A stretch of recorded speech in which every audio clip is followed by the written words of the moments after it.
La Walsh en ser decano, allá por el... ¿Qué año era? 95, del 95 al 98. Bienvenido, estamos muy orgullosos de tenerte acá, junto con nosotros. Un gusto. A diferencia del anterior candidato, del anterior entrevistado, ¿vos vas a ser candidato de la Ciudad de La Plata?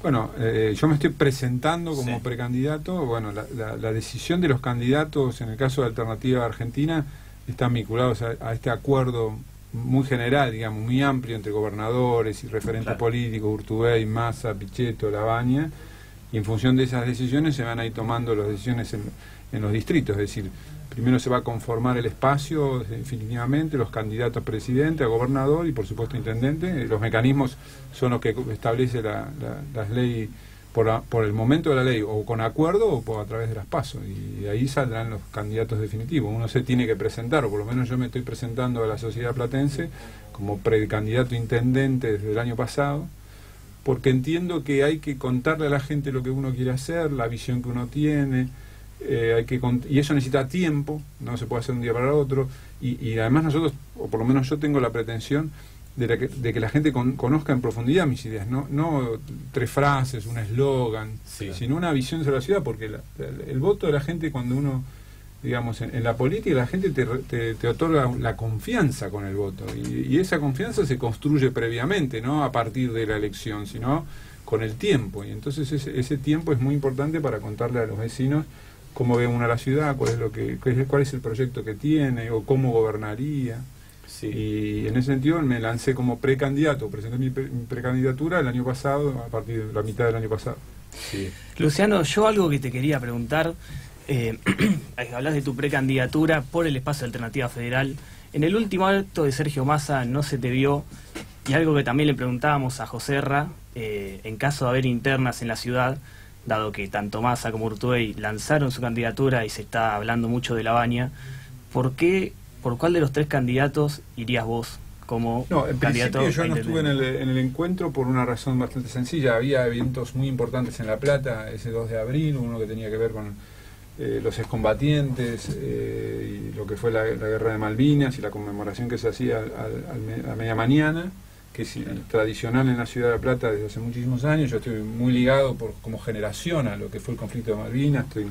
Tengo muchos compañeros que participaron de la guerra, incluso obviamente algunos lamentablemente fallecieron en la guerra, con lo cual hay un vínculo muy estrecho y siempre he asistido al evento. Y a la tarde a las 5 estaba la marcha de los damnificados de las inundaciones del 2013, que también participé, que era a las 5 de la tarde, y además es un evento también de otra tragedia en La Plata. El 2 de abril para nosotros es un día muy especial. Me parece que, casi como respeto, me parece que no había que hacer ningún acto político.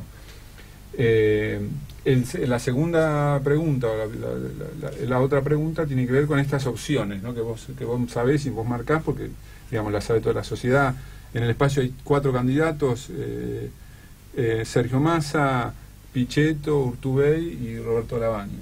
En el caso de Roberto Labaña está planteando una necesidad de un consenso, de un acuerdo que no tenga que ver con una elección de paso, sino con un acuerdo político que es más amplio todavía que Alternativa Federal o Alternativa Argentina, y que tiene que ver con la incorporación del radicalismo, del socialismo y fundamentalmente de la sociedad civil. Ahí Roberto está insistiendo mucho con que los partidos no agotan la representación política de la sociedad actualmente. De hecho, yo creo que representan a minorías dentro de la sociedad, y la gran parte de la sociedad en realidad no se identifica ni como peronista, ni como radical, ni como socialista, ¿no? Y son generalmente gente que está muy politizada, que está preocupada por lo público, pero que no ascribe a un partido, y en cada caso ascribe o le gustan unos candidatos, y le gustan algunos candidatos más que otros, etcétera.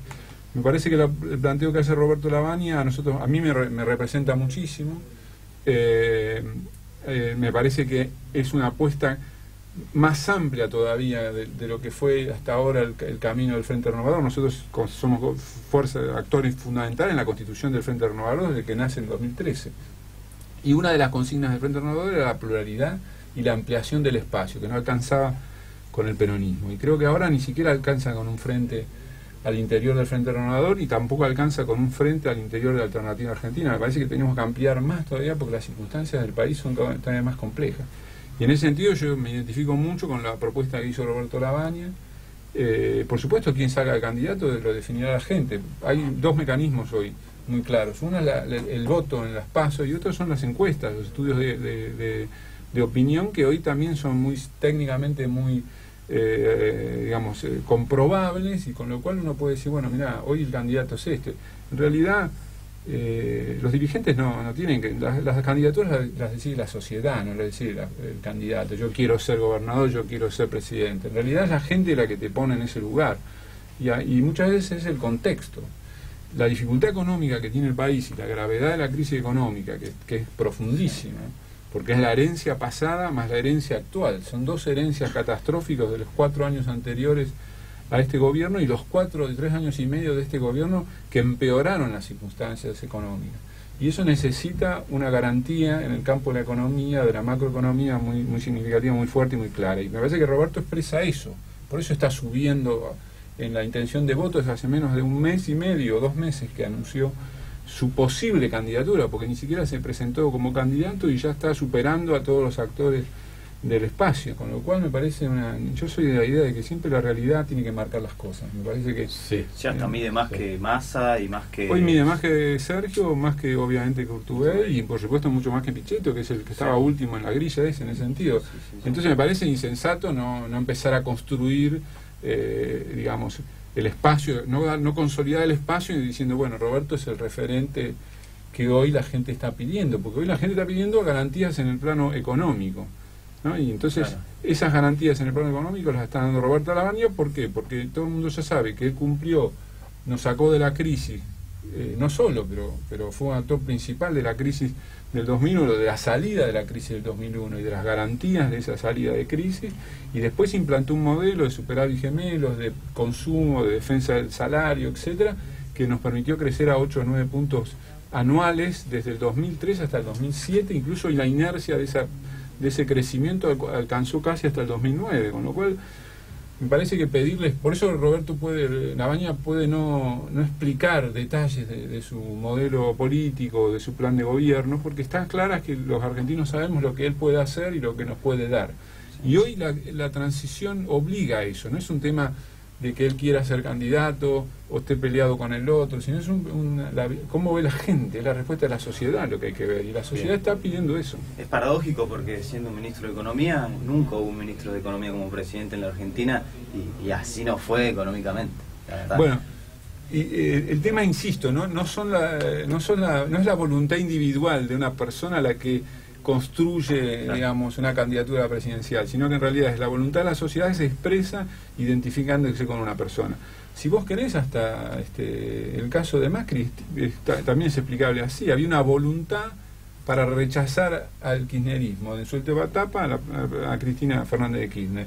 Y la gente lo visualizó más a Macri que a Massa. Nosotros obviamente participamos activamente en la campaña de Sergio del 2015 y no había forma, no había con qué bala entrarle, para explicarle a la gente que Sergio estaba más preparado, que era mejor candidato que Macri, y que Macri no tenía ninguna capacidad, etcétera. Bueno, la gente no quería escuchar eso y votó masivamente por Macri. Sí, sin duda. Y incluso lo hizo hasta el 2017, con lo cual es la gente la que decide. Incluso en este caso, por eso digo, la gente eligió un cambio en ese 2015 y sigue buscando ese cambio.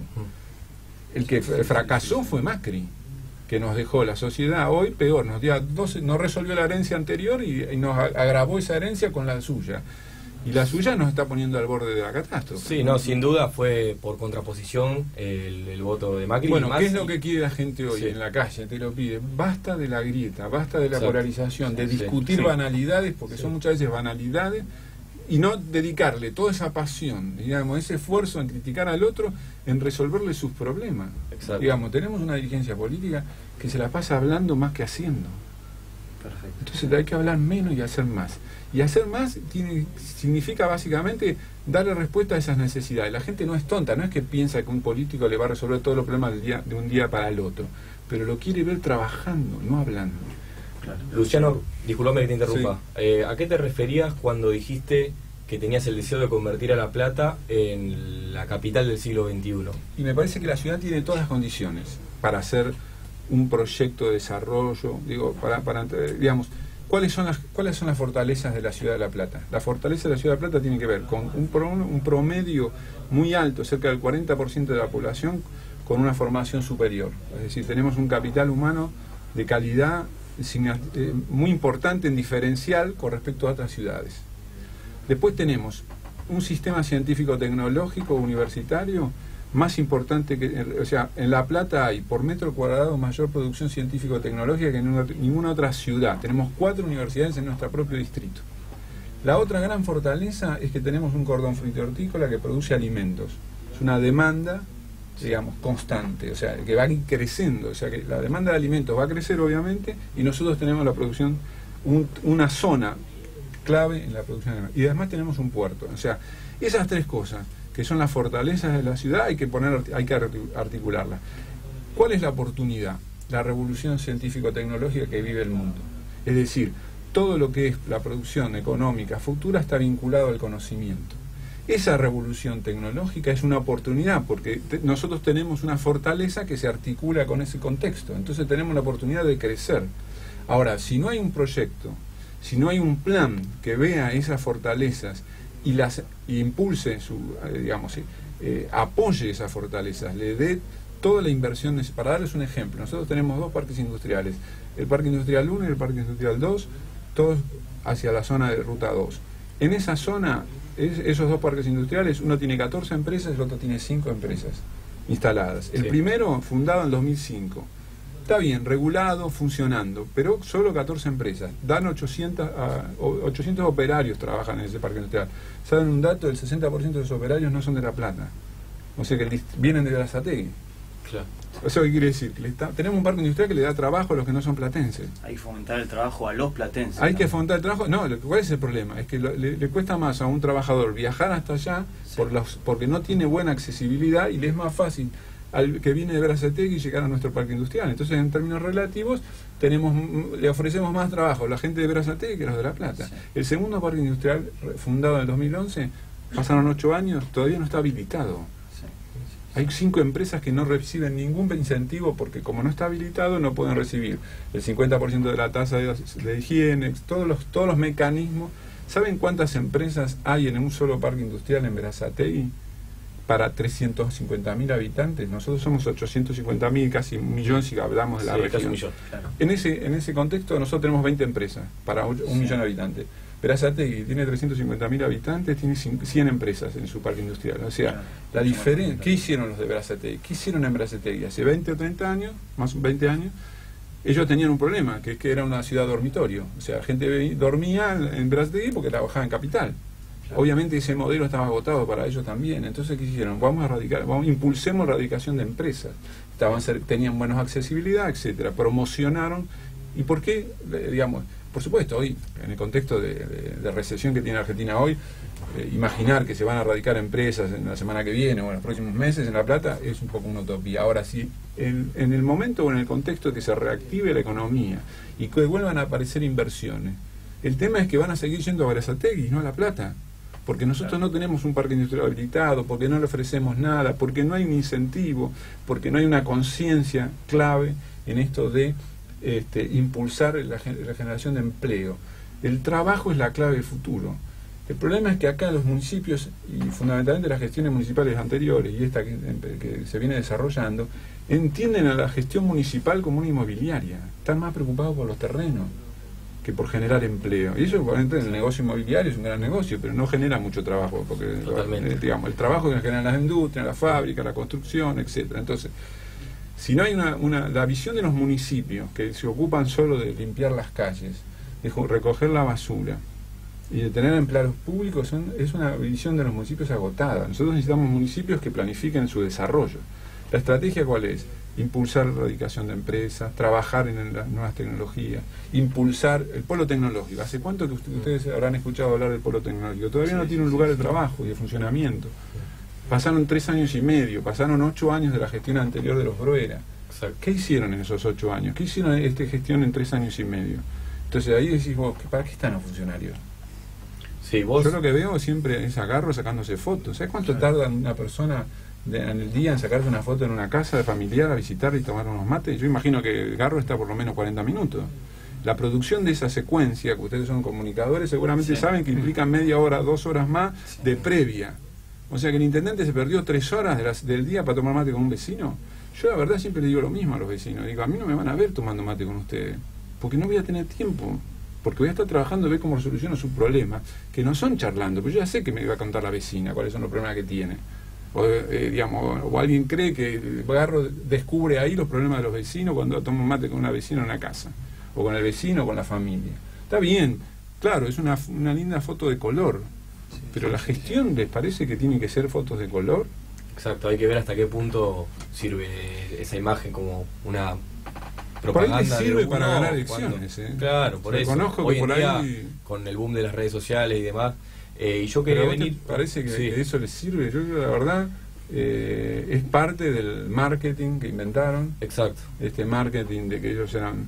que sabían que eran ¿cómo se llama? Educados, etcétera, pero mira, los educados, los que estudiaron en Harvard, los que venían, el equipo más, ¿cómo le llamaban? El equipo de los 50 años. Uno de los últimos 50 años chocó el Titanic y lo está por hundir. Sí, profundizó el problema que veníamos teniendo económico. Digamos. Y después, que tampoco tiene, digamos, esto, viste que los dirigentes del PRO se la pasan hablando de la herencia pasada. La pregunta que yo me hago, siempre la observación que les hago es, ¿ustedes por qué se creen que ganaron la elección? Si hubieran estado bien las cosas, ustedes no ganaban nunca. O sea, ganaban porque las cosas estaban mal y la gente le dio una confianza para que las resuelvan. Entonces, explicarte que estaban mal las cosas, claro, ¿qué querías? ¿Ganar la elección con un auto nuevo? No, el auto estaba chocado y algunos creemos que además era robado. Claro. Entonces había que armar de vuelta los papeles, pero había que ponerlos a funcionar. Pero gana el macrismo gracias a que habíamos tenido unos años malos con el kirchnerismo. Y es que, digamos, claro, si no nadie gana, digamos, gana el que critica, y que, porque si el kirchnerismo en la última etapa hubiera hecho bien las cosas, seguramente continuaba la gestión, tenían una oferta con Scioli. Sin embargo, para cerrar, justamente como vos marcas, el kirchnerismo tuvo sus años que hicieron que gane este actual gobierno, que también está dilatándose, disculpa. Sí, perdón. ¿Vos creés que hay, para derrotar a Cambiemos, hay una posibilidad entre una alianza entre Alternativa Federal y el Espacio de Unidad Ciudadana? Sí, el problema es que esa sumatoria, Alternativa Federal y Unidad Ciudadana, presupone que los votos se suman con el acuerdo, como si los votos ya los tuvieran, cualquiera de nosotros o ellos. No, los votos se van a obtener ese día. ¿Quién te dice a vos que vos tenés los votos? La gente no va a mirar para atrás. Esto no está aprobado.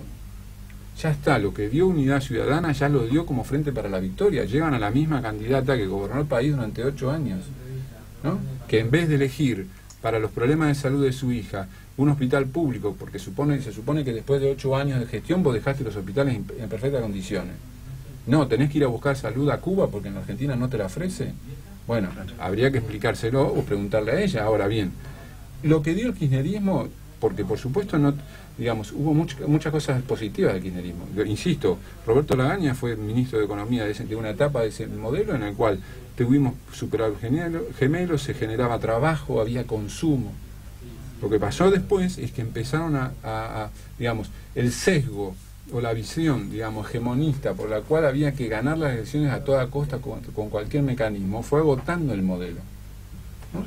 Para dar un ejemplo concreto y sencillo, en la última etapa del kirchnerismo se celebraba el aumento de la asignación universal por hijo, y esa era la celebración del fracaso económico, porque la asignación universal por hijo es una asistencia social que se supone paliativa en un contexto de crisis del modelo económico, pero si tu modelo económico es correcto, no debería generar más desempleo, más pobreza o más necesidad de asignaciones universales.